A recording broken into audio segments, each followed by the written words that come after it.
지난주에 우리가 함께 말씀을 나눌 때 우리의 믿음에는 고정값이 없다라는 말씀을 우리가 함께 나눴습니다. 옛날의 믿음이 지금 내 믿음이 아닙니다.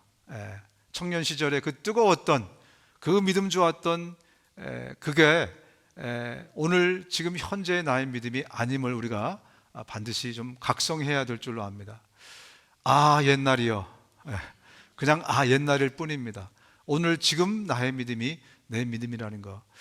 그래서 우리의 믿음은요, 앞으로 나가지 않는 순간 우리는 뒤로 멀어지는 거예요. 우리가 하나님께 앞으로 나가지 않는 순간 거기에 멈춰 있는 것이 아니고 믿음은 반드시 뒤로 밀려나게 되어 있습니다.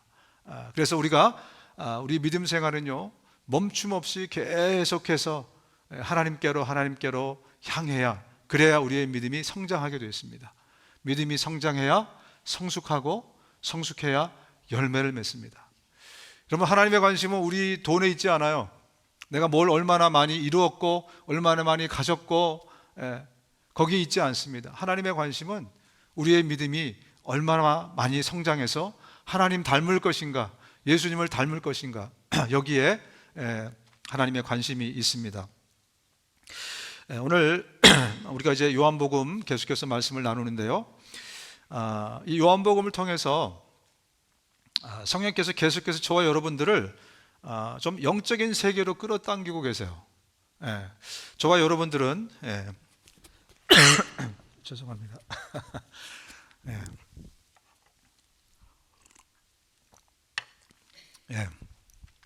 이왕 이렇게 된 거 여기 섞어요. 저와 여러분들의 관심은 사실 어떻게 하면 이 땅에서 우리가 좀 행복하게 잘 살 것인가, 여기에 우리의 많은 관심이 있잖아요, 그죠? 근데 하나님의 관심은요, 늘 저와 여러분들이 영적인 삶을 좀 살기를 원하세요. 하나님의 진정한 세계가 영적인 세계거든요. 그래서 요한복음을 통해서 하나님이 계속해서 저와 여러분들을 하나님의 세계로 끌어당기고 계세요. 여러분, 많이 오셨습니까? 영적인 세계로? 우리가 요한복음이 진행이 되면 될수록 점점점 저와 여러분들이 영적인 사람이 됐으면 좋겠고, 영적인 것에 관심을 가진 사람이 됐으면 좋겠고, 영적인 것을 위해서 우리가 살고 투자하는 사람들이 좀 됐으면 좋겠습니다. 그래서 우리가 시간이 점점점 지나갈수록 하나님과 더 가까워지는, 또 하나님이 원하시는 그러한 사람이 좀 됐으면 좋겠습니다. 여러분, 성경을 보면요, 부자가 천국 들어가기 힘들다 그래요. 우리 부자들 한번 손 들어보세요. 부자는 어느 정도 돈을 가져야 부자일까요? 옛날에는 밀리언웨어 그랬어요, 그죠? 100만 불 있으면 부자라 그랬어요. 지금 100만 불 그러면 애게 그럽니다. 애게. 웬만한 사람 100만 불 다 갖고 있어요, 그죠? 이제 진짜 부자는 뭔가, 이 빌 게이츠가 여기 또 머리 잡는 분이 100만 불 없어요? 빌 게이츠가 부자인가, 아니면 모든 걸 다 갖고 있는 김정은 같은 사람이 부자인가, 한번 우리가 생각해 볼 필요가 있잖아요, 그죠? 제가 내리는 그 definition, 제가 내리는 정의는, 부자라는 것은 하나님 없이도 충분히 살 수 있는 상태를 가진 사람, 이게 가장 정확한 부자가 아닐까 생각이 돼요. 하나님이 계시지 않아도 내 혼자 힘으로 충분히 살 수 있는 그 사람이 부자인 것 같아요. 근데 그 부자는요, 천국 들어가기가 쉽다고 어렵다고요? 어렵다고 성경이 말씀하고 있어요. 왜 그럴까요? 부자는 하나님을 찾지 않습니다. 부자는 그렇게 간절하게 기도할 필요를 못 느껴요. 그렇게 간절하게 영적으로 살 어떤 프레셔가 없어요, 그죠? 그래서 이 부자들은 어떻게 보면 점점점 하나님하고 멀어질 수밖에 없는 환경이에요. 반대로 저와 여러분 같은 사람들은, 그죠? 삶에 꼭 하나님이 필요하셔. 하나님이 없으면 안 돼. 그래서 기도할 수밖에 없고, 더 주님께 나갈 수밖에 없고, 그런 환경이 우리 가운데 있어요. 그래서 어떻게 보면 지금 또 혹 여러분 가운데 삶이 너무 편하고, 하나님이 정말 당장 내 삶에 안 계셔도 그냥 잘 살 수 있는 그런 분이라면 우리가 좀 오늘 경고를 좀 받았으면 좋겠습니다. 내가 더 주님께 달려가야 되는구나. 내가 더 영적인 삶을 살아야 되는구나. 내가 더 하나님께 가까이 가야 되는구나. 디모데전서에 보니까 이런 말씀이 있더라고요. 디모데전서에 보니까 부자가 되려고 애쓰는 사람은 시험과 함정에 빠지고 사람을 파멸시키는 여러 가지 어리석고 해로운 욕망에 떨어집니다. 부자 되려고 애쓰지 마라. 뭐 이렇게 얘기하는데, 어떻게 보면 이 시대에 이 말씀이 가장 외면당하는 말씀이 아닌가 생각이 돼요. 왜냐하면 사람들이 얘기하기를 저 부자 되려고 한 적 없는데요, 저는 다만 좀 먹고 싶을 때 좀 먹을 수 있고, 다만 좀 먹고 살만한 상태, 이 정도를 제가 원하니 제가 무슨 특별히 부자 되려고 그렇게 제가 애쓰고 있습니까? 이렇게 얘기하는 분들이 계세요. 여러분, 우리 한국에서나 미국에서나 먹고 살만한 상태는요, 저 이티오피아에 가면은 재벌 사모님 소리 듣습니다, 여러분. 저 남미에 가면 3시간만 내려가면 여러분 거기서 부자예요. 이 말씀이 있은 다음에 그 다음에 이 말씀이 이어집니다. 그러나 하나님의 사람인 그대는 이런 것들을 피하고 의와 경건과 믿음과 사랑과 인내와 온유함을 추구하시오. 믿음의 선한 싸움을 싸우고 영원한 생명을 굳게 잡으시오. 무슨 얘기를 하고 있냐면요, 여러분, 더 이상 우리가 살아가는 이 땅의 것, 물질적인 것, 여기에 관심을 쏟지 말고 좀 영적인 것으로 들어오십시오. 영적인 삶을 사십시오. 영적인 삶을 사는 것을 사모하십시오. 영적인 것에 여러분의 에너지를 투자하십시오. 영적인 것에 여러분의 물질도 투자하고, 여러분의 관심도 투자하고, 여러분의 시간도 투자하고, 여러분의 인생을 거기다 투자하십시오. 왜냐하면 그것만이 영원히 남는 것이기 때문에 그래요. 그리고 거기서 진정한 행복을 여러분들이 누릴 수 있기 때문에 그래요. 거기 진짜 행복이 거기 있습니다. 지금 우리가 이 땅에서 누리는 이 물질적인 세상에서 누리는 이 모든 것들은요, 진짜 행복의 맛배기, 진짜 행복의 힌트일 뿐이에요. 그냥 행복이라는 게 이런 거구나, 맛 정도 보는 것, 그것이 우리의 이 5가지 감각, 오감으로 누리는 행복이거든요. 그런데 이 오감의 차원을 뛰어넘는 진짜 행복은 영적인 것에 있습니다. 이게 성경이 우리에게, 여러분들에게 계속 말씀하시는 것이고, 예수님이 이 행복을 주시기 위해서 이 땅에 직접 오신 거예요. 그래서 십자가에 달려서 죽으신 것입니다. 여러분이 생각하는 그 행복이 있지 않습니까? 그 행복은 다 이 5가지 감각을 만족시키는 거예요. 그죠? 좀 더 편안한 잠, 얼굴을 뵈니까 어제 잘 주무신 것 같아요.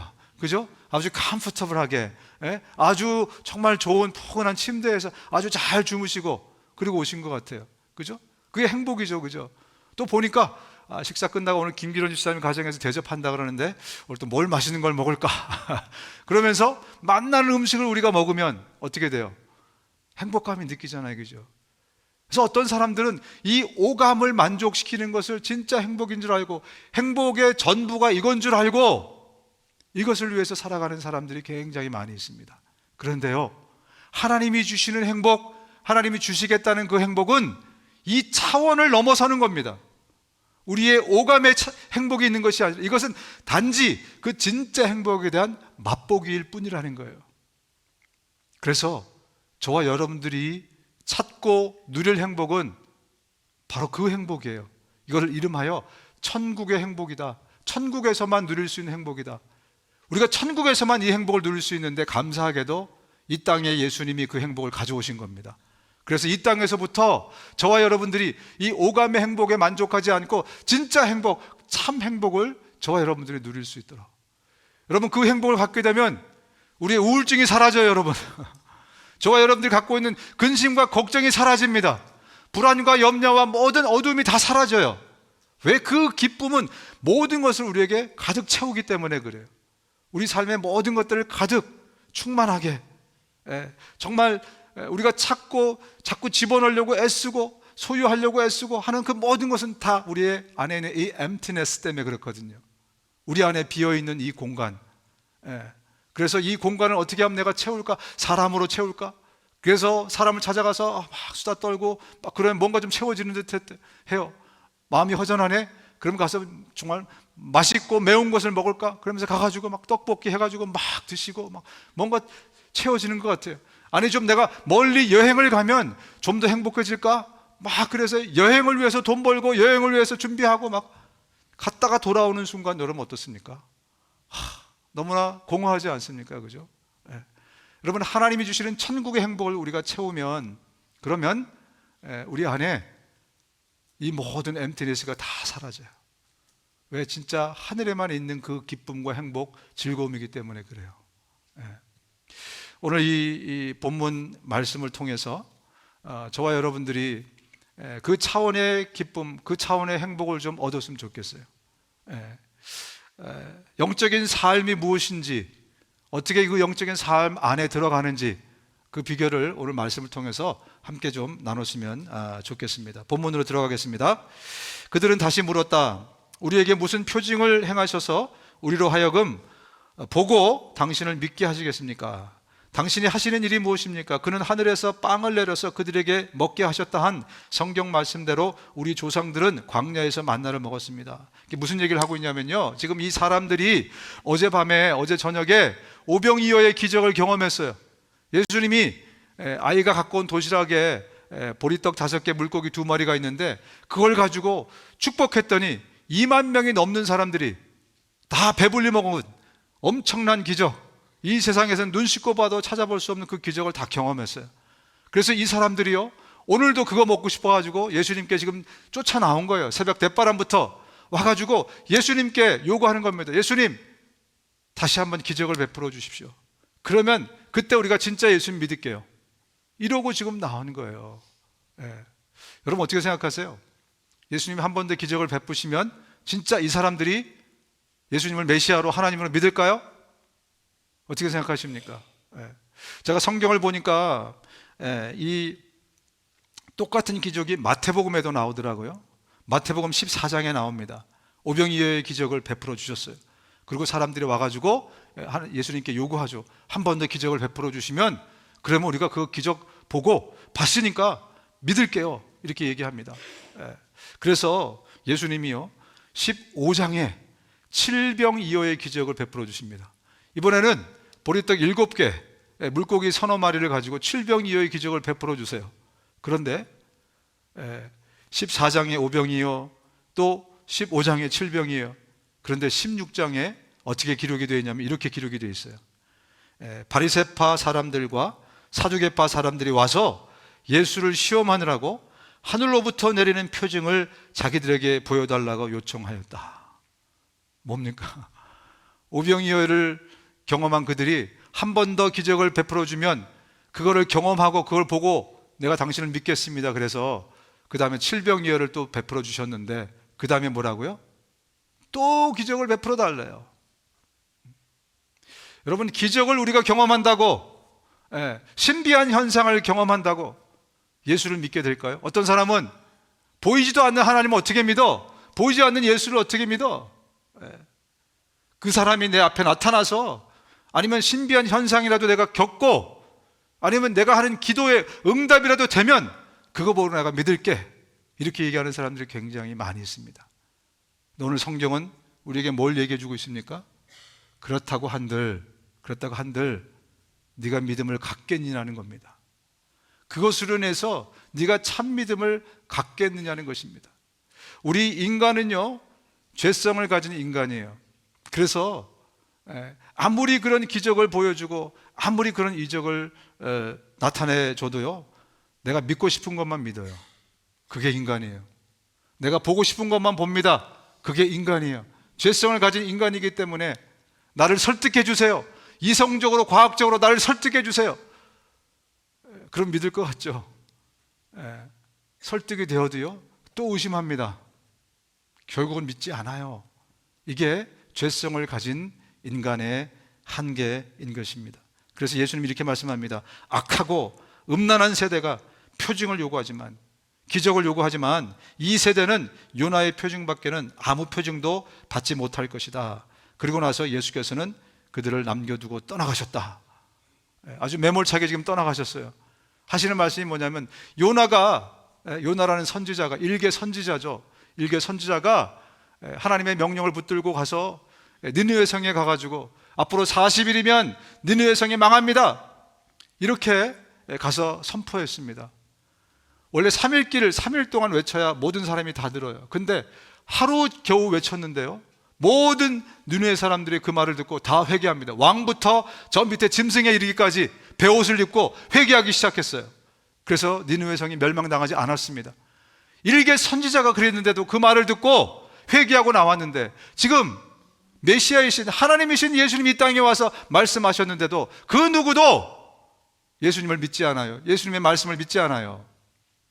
그래서 예수님이 더 이상 가망이 없다, 그 말씀하신 거예요. 그리고 지금 그 자리를 떠나신 것입니다. 여러분, 우리는 기적을 체험하는 것처럼 우리의 이 오감, 5가지의 이 감각을 통해서 우리가 어떤 믿음이라는 것을 갖게 되면, 우리가 더 큰 자극을 받지 않으면, 더 큰 기적을 경험하지 않으면 이 믿음을 잃어버리게 돼요. 그래서 이것은 우리에게 참 믿음, 온전한 믿음을 줄 수 없다는 거예요. 그렇잖아요, 그죠? 내가 어떤 것을, 맛있는 것을 먹으면 그게 더 이상 오랫동안 나에게 맛있는 게 아니에요. 더 맛있는 걸 먹어야 돼요, 그죠? 그래야 더 맛있는 게 나오고 또 더 맛있는 게 나오고 계속해서 그렇게 찾는 것이 바로 우리 인간들인 것입니다. 예전에 우리 한국교회가 제 기억에는 한 20년 전만 해도요, 한국 전 인구의 3분의 1은 크리스찬들이다, 이런 적이 있었어요. 기억나세요? 그래서 1,500만이 넘는 사람들이다, 이렇게 얘기를 한 적이 있습니다. 그때는 한국교회가 진짜 엄청나게 부흥했어요. 그래서 막 교회마다 사람들로 막 미어 터졌어요. 그런데 그 교회마다 대부분 뭘 했냐면 신유 집회를 했어요. 신유 집회하면 뭐 권태산 목사 신유 집회 딱 걸잖아요. 그럼 막 사람들이 구름대처럼 몰렸어요. 가서 병 나는 것도 보고요, 가서 막 사람들이 막 뒤집어진 것도 보고요, 막 귀신이 막 나가는 것도 보고, 막 그래서 많은 사람들이 그걸 보고서 나 예수 믿겠다 그래서 교회 안으로 들어왔습니다.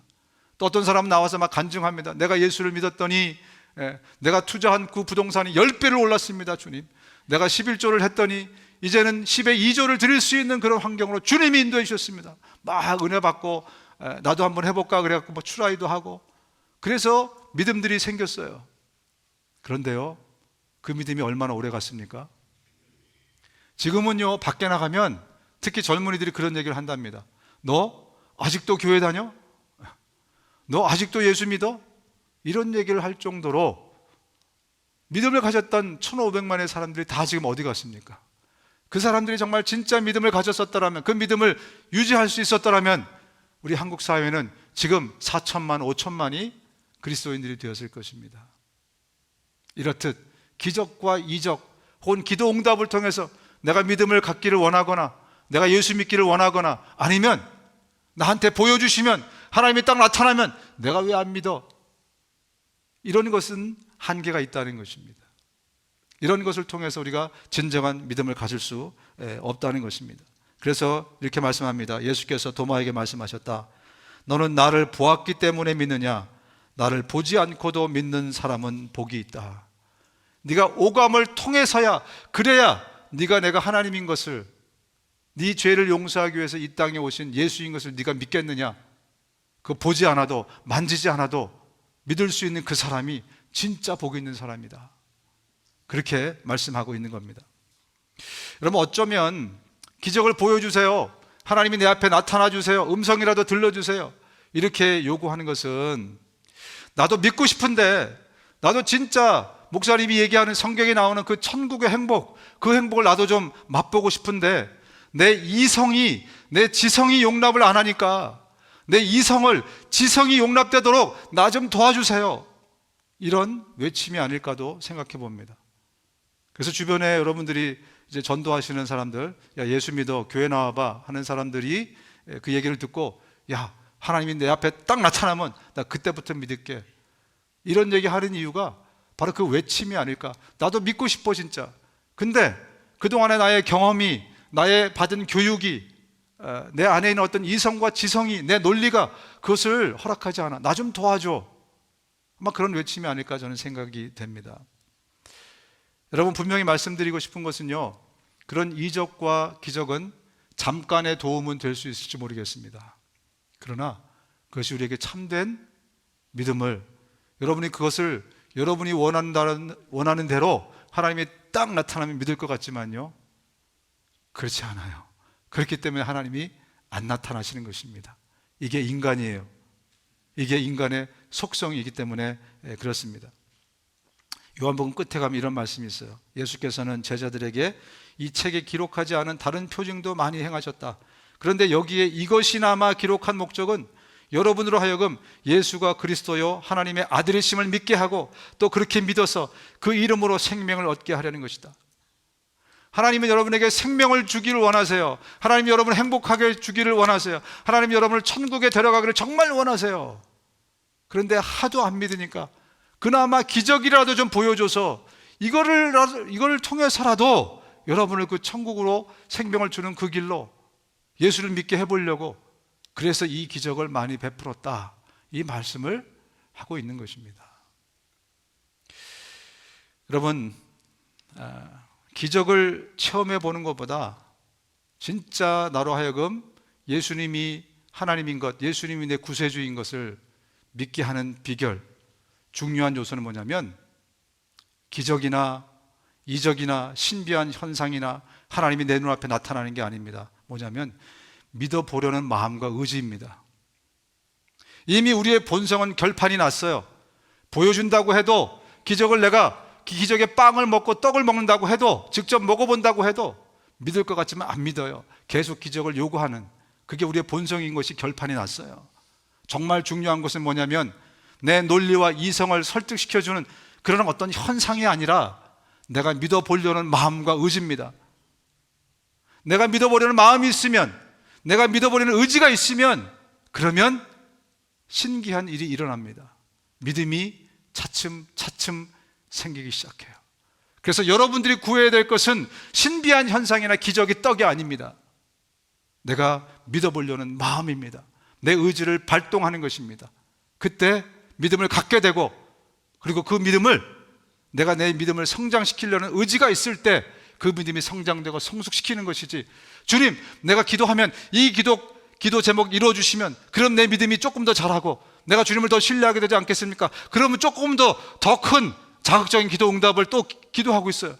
그럼 그거 들어주시면, 또 그거 들어주시면 더 이러다 떨어진다니까요. 믿음이 성장하는 것도 마찬가지예요. 주님이 내 기도에 응답해 주시고 하나님이 나타나 주시고 뭔가 내 삶에서 이 오감의 터치, 이 오감을 만족시키는 그 무언가를 통해서 내가 믿음을 자꾸 성장시키려고 하면요, 더 큰 자극만 필요한 거예요. 그러다 꼬꾸라지고 맙니다. 그것을 오늘 성경에서 우리에게 가르쳐 주고 있는 것입니다. 제가 자전거를 가르쳐 줄 때 몇 사람을 가르쳐 줬는데,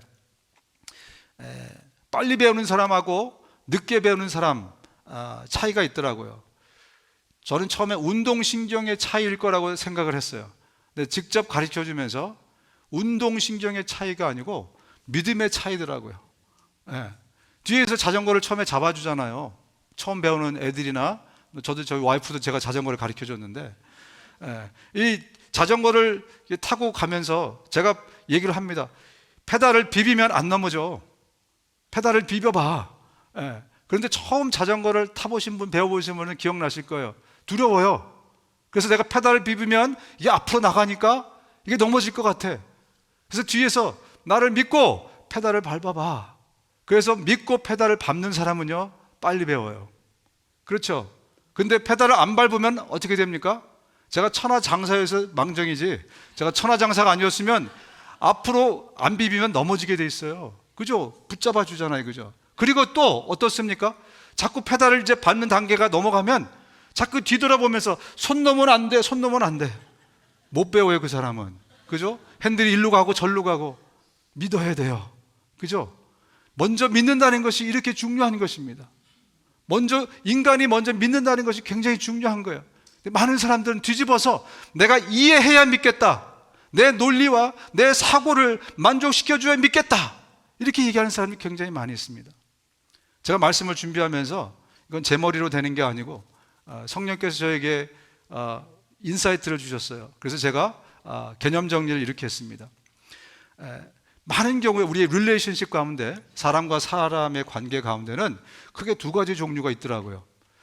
첫 번째는 제가 이름하여 선 믿음 후 이해의 관계. 선 믿음 뭐죠? 먼저 믿으면 나중에 이해가 가요. 그 다음에 선 이해 후 믿음. 어떤 거는 진짜 먼저 이해를 해야 그 다음에 믿어져요. 자, 여러분의 삶을 한번 생각해 보십시오. 여러분의 모든 인간관계나 모든 관계 가운데 어떤 쪽의 비중이 더 많으세요? 선 믿음 후 이해, 아니면 선 이해 후 믿음? 제가 볼 때는 우리 대부분, 저와 여러분, 저를 비롯해서 모든 사람들의 관계 가운데는요, 선 믿음 후 이해의 관계가 훨씬 많습니다. 먼저는 제가 보니까 슈퍼갑과 을의 관계는요, 항상 선 믿음 후 이해입니다. 예를 들면 원스타가 있어요. 원스타. 군대 가서 원스타.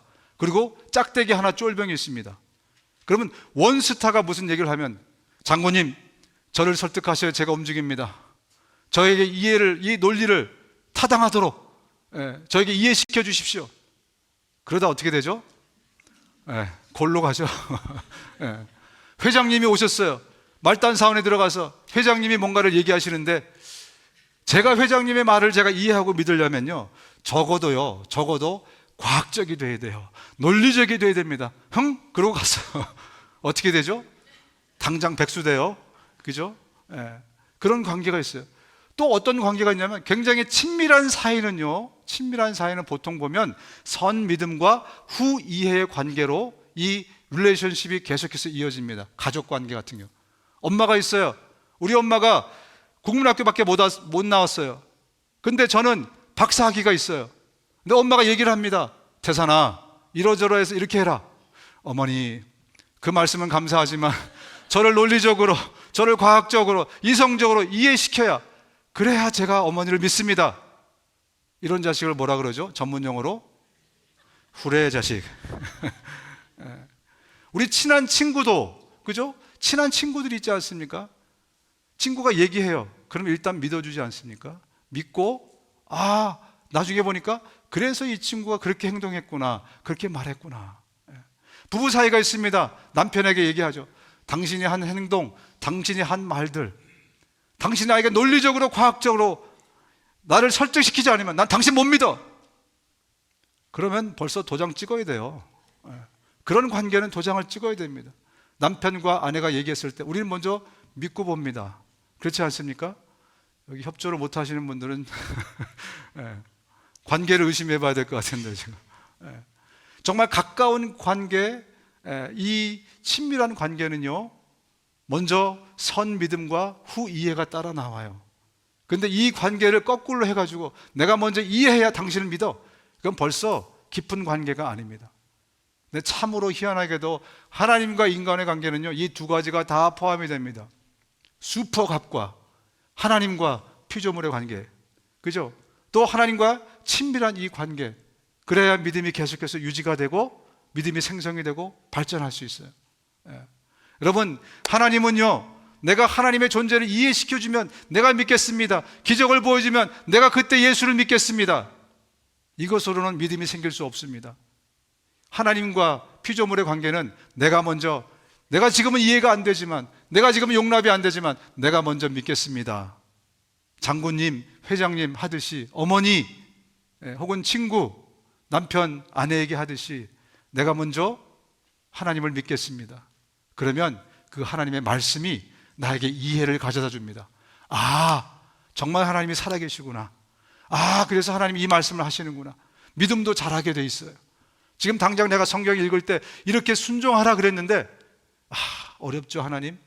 내 머리가 안 따라주면 나 어려운 사람이에요. 나에게는 그런 식으로 접근해서 믿음이 커질 거라고 생각하지 마세요. 이렇게 얘기하는 사람이 있다면 참으로 어리석은 사람입니다. 왜? 하나님과 우리의 관계는 그런 관계가 아니에요. 먼저 믿고 그러면 이해가 되는 관계입니다. 저와 여러분들이 정말 참 믿음을 가질 수 있기를 주님의 이름으로 축원드립니다. 믿음이 없는 여러분들 먼저 믿어보십시오. 그러면 믿어보려는 의지와 마음이 있으면 그때 믿음이 조금씩 생겨나기 시작합니다.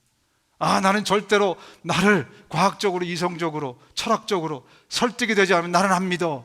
이런 분들이 계십니까? 여러분 지금 어려운 길을 가고 있습니다.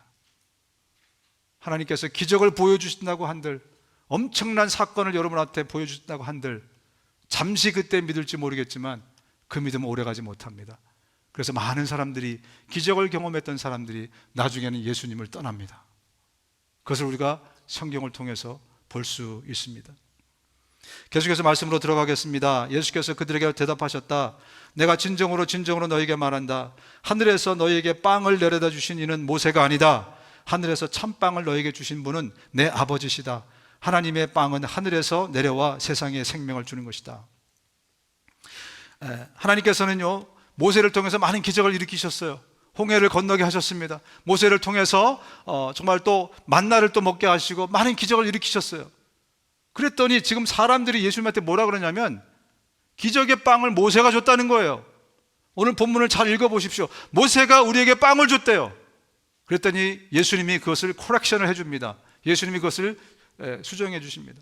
모세가 준 게 아니고 그 빵은 하나님이 주신 거예요. 그리고 있지 않니? 그 빵은 잠시 먹고 배부를 이 육신적인 세상, 물질적인 세상에서 잠시 먹고 배부를 그 빵이 아니라 사실은 저 영원한 생명을 주는, 진짜 생명 주는 빵의 그림자일 뿐이야. 그 빵의 맛배기일 뿐이야 라고 예수님이 지금 본문을 통해서 교정을 해 주십니다. 여러분 그동안 계속 우리가 강조하면서 들었지만 우리가 예수를 믿는 순간, 예수님이 우리 안에 들어오시는 순간 우리는 두 세상을 살게 됩니다. 하나님 이 물질적인 세상만 우리가 살고 있다가 이제 영적으로 눈을 뜨게 되면서, 살아나게 되면서 우리의 영이 다시 호흡하기 시작하면서 영적인 세상을 우리가 살면서 두 세상을 한꺼번에 살게 돼요. 그래서 오늘도 저와 여러분들이 이 예배당에 오기까지 사실은 크고 작은 많은 영적 전쟁이 있었을 겁니다.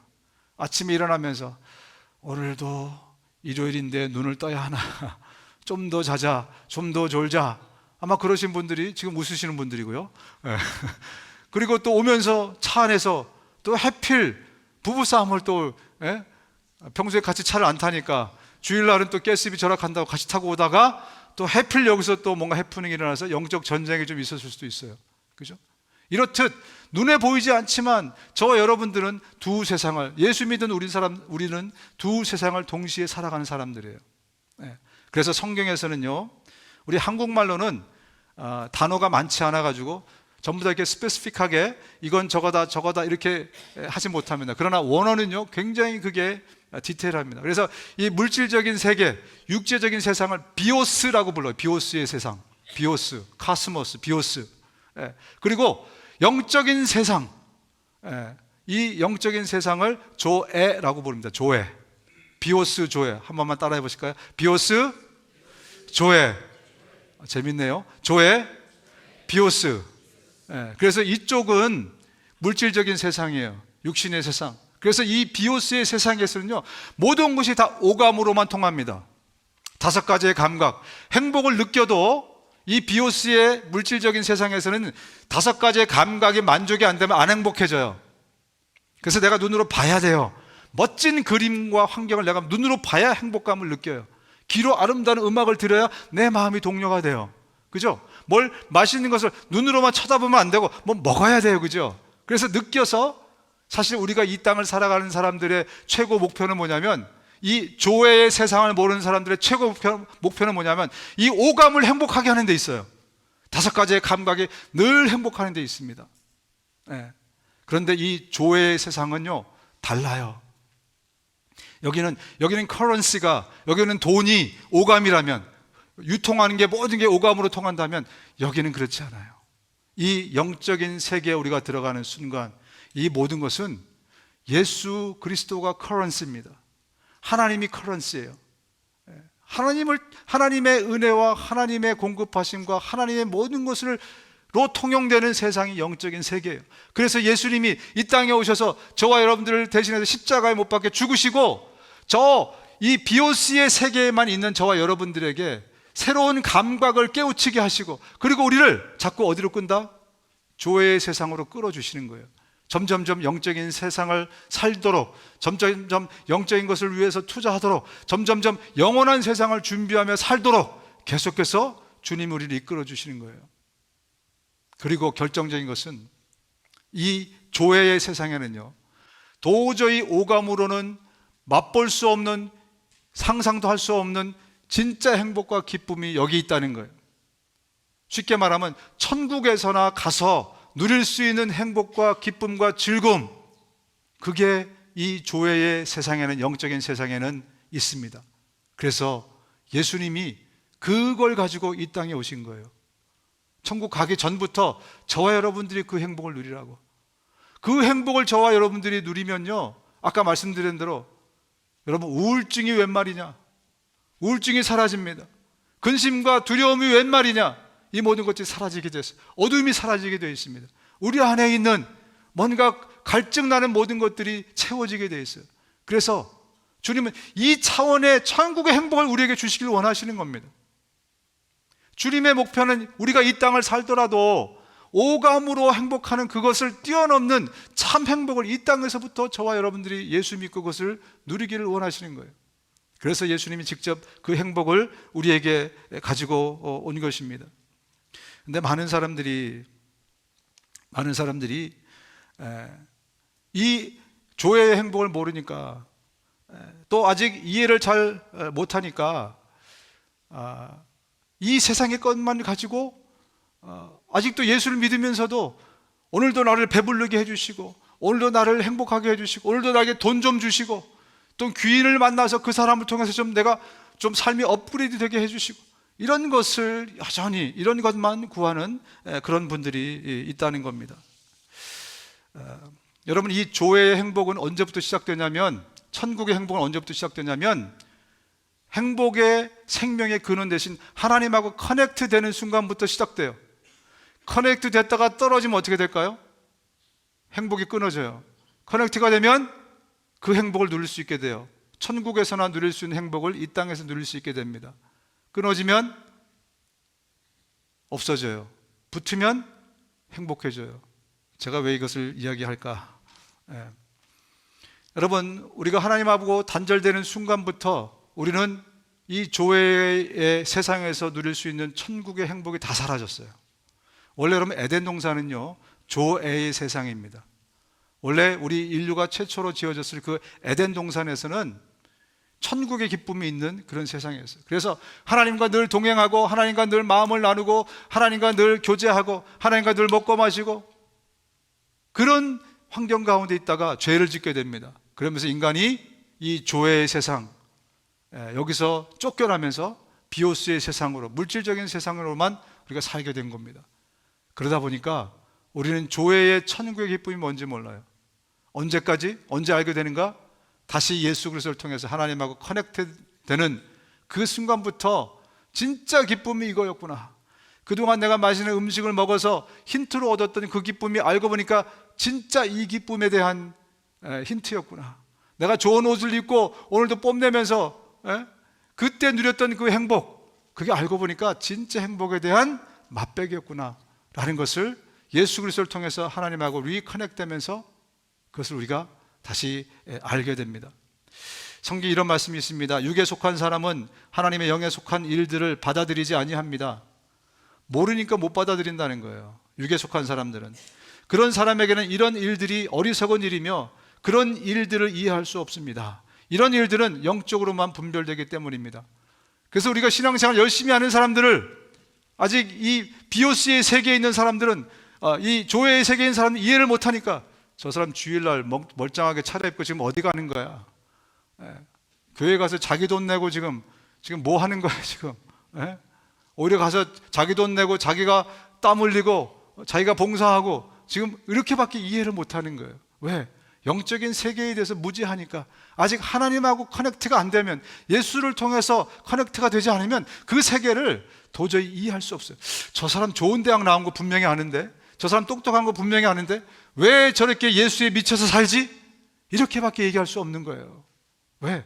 그 세계를 모르니까. 언제 알게 되나? 하나님하고 리커넥트 되는 순간 그 세계에 대한 이해가 생겨나기 시작한 겁니다. 오늘 35절에 그래서 예수님이 이렇게 말씀합니다. 예수께서 그들에게 말씀하셨다. 다 같이 읽겠습니다. 시작. 내가 생명의 빵이다. 내게로 오는 사람은 결코 줄이지 않을 것이요 나를 믿는 사람은 다시는 목마르지 않을 것이다. 무슨 얘기입니까? 내가 천국의 기쁨을 줄게. 더 이상 너희가 목말라 하지 않아도 돼. 왜? 그 조회의 세계에서 있는 천상의 천국의 기쁨을 네가 가지면 더 이상 목마르지 않아. 더 이상 배고프지 않아. 내가 그 빵을 가지고 왔어. 내가 그 기쁨을 가지고 왔어. 그 말씀하는 겁니다. 그래서 아들이 있는 자에게는 생명이 있고 하나님의 아들이 없는 자에게는 생명이 없느니라. 여기 쓰인 단어가 원어가 조회입니다. 조회.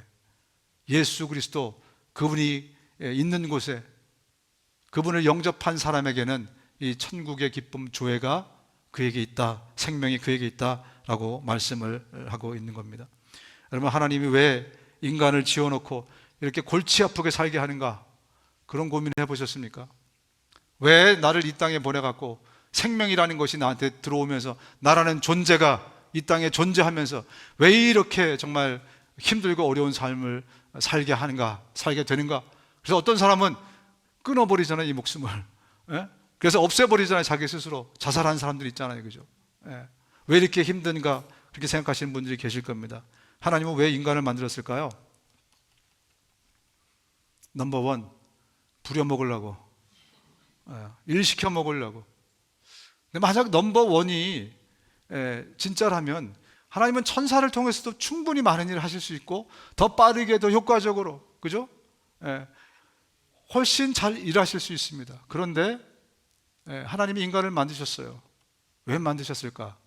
그 힌트를 저는 어디에서 찾냐면 이 구절에서 찾습니다. 창세기 1장 26절인데 하나님이 말씀하시기를 우리가 우리의 형상을 따라서 우리의 모양대로 사람을 만들자. 근데 이 형상이란 단어, 이 모양이란 단어는요 같은 단어라고 보시면 돼요. 근데 이 단어가 어떤 의미냐면 그 형상이라는 게 우리 보는 이 육체의 형상을 의미하는 게 아니에요. 우리 인사이드에 보이지 않지만 우리의 인격, 우리의 이성, 우리의 어떤 캐릭터, 그죠? 이런 것들을 형상이라고 합니다. 근데 이게 누굴 닮았냐면 하나님하고 똑같이 만들었대요. 왜 그렇게 만들었을까요? 왜냐하면 하나님의 사랑의 대상으로 우리와 함께 교제하기 위해서 이렇게 만든 거예요. 하나님이 사랑이라는 것이 있는데 사랑은 나누어야 사랑이 됩니다. 하나님은 사랑을 갖고 계신 게 아니고 하나님이 사랑이세요. 그래서 하나님의 사랑의 대상으로 자기랑 똑같은, 그분과 똑같은 성품을 가진, 똑같은 인격을 가진 그런 우리를 만드신 거예요. 사랑을 나누기 위해서.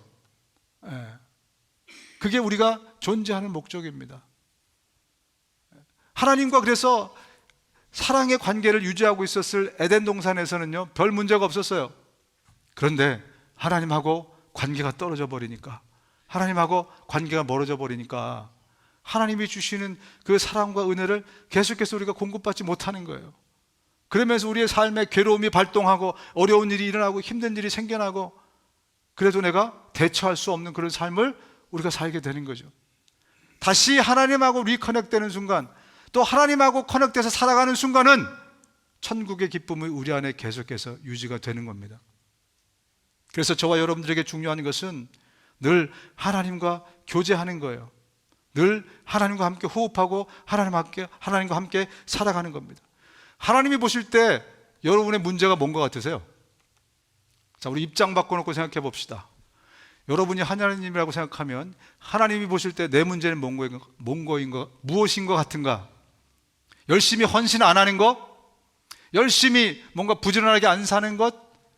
언뜻 생각하면 그런 것 같죠, 그죠? 열심히 전도하고, 열심히 헌금도 하고, 열심히 봉사도 하고, 이게 문제일 것 같은데, 하나님이 보시기에 우리에게 가장 큰 문제는 소통의 문제입니다. 하나님과의 소통의 문제. 여러분, 부부 사이에서도 어떤 부부가 이혼합니까? 오늘 실혼부부가 왔는데 이런 얘기해서 미안하지만, 어떨 때 힘들어지는 것 같으세요? 살아보니까 소통이 안 될 때잖아요, 그죠? 물론 돈을 많이 못 벌어주는 것도 문제입니다. 남편의 무능 이것도 문제가 될 수 있지만 결국은요, 이혼할 때 성격이 안 맞다, 성격 차이다, 뭐가 다르다, 이런 얘기 하지만요, 결국은 소통의 문제예요.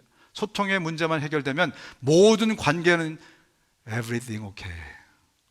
우리 성도들 사이에도 마찬가지잖아요, 그죠? 아무리 네 가지 없는 사람처럼 보여도, 첫인상이 별로 마음에 안 들어도, 어때요? 소통이 되면 저 사람이 저래서 저런 말을 하는구나, 저래서 저렇게 행동하는구나, 이해가 되지 않습니까? 모든 관계의 키는 소통입니다. 하나님과의 관계도 마찬가지예요. 여러분, 하나님과 소통하고 계십니까? 날마다 소통하고 계십니까? 그럴 때 우리는 천국의 기쁨을 날마다 누릴 수 있어요. 예수 때문에 우리가 다시 리커넥이 됐다고 해도 우리의 삶에서 이게 떨어지면, 그러면 우리는 다시 이 비오스의 세상과 똑같은 삶을 살게 되어 있습니다. 뷰티풀 마인드라는 영화 보셨나요? 이 영화를 한 번쯤 보셨으면 좋겠어요. 아카데미상을 탄 영화인데요, 몇 년 전에 나온 건지 모르지만 굉장히 감동받은 영화인데 아직도 기억이 납니다. 러셀 크로우인가 뭐 하여튼 그 유명한 배우가 주인공으로 이제 했어요. 이거는 실화를 바탕으로 만든 영화입니다. 그 이름이 존 내쉬라는 사람, 천재 수학자, 미국의 천재 수학자의 실제 삶을 영화로 만들었는데 굉장히 재밌게 봤어요. 이 영화를 보면 이 사람이 나중에 어떤 병에 걸립니다. 근데 이 정신병 같은 게 걸리는데 어떤 한 인격체가 있어요. 다른 사람은 못 봐, 아무도 못 봐. 근데 이 사람만 보는 거예요. 이 존 내쉬만 보는 겁니다. 그래서 밥 먹을 때도 이 사람하고 대화를 하면서 먹어요. 이 사람이 수학자인데 수학 문제를 풀면서도 의논하면서 풀어요. 근데 다른 사람들은 아무도 안 보여요, 그죠? 환청이 들리는 거죠, 그죠? 또 환각을 보는 거죠, 그죠? 일생을 이 사람이 그걸 극복할 때까지 아주 오랜 세월 동안 이 한 인격체와 함께 지냅니다. 잠을 딱 드는 그 순간 빼고는 모든 24시간의 삶이 그와 동행하는 거예요.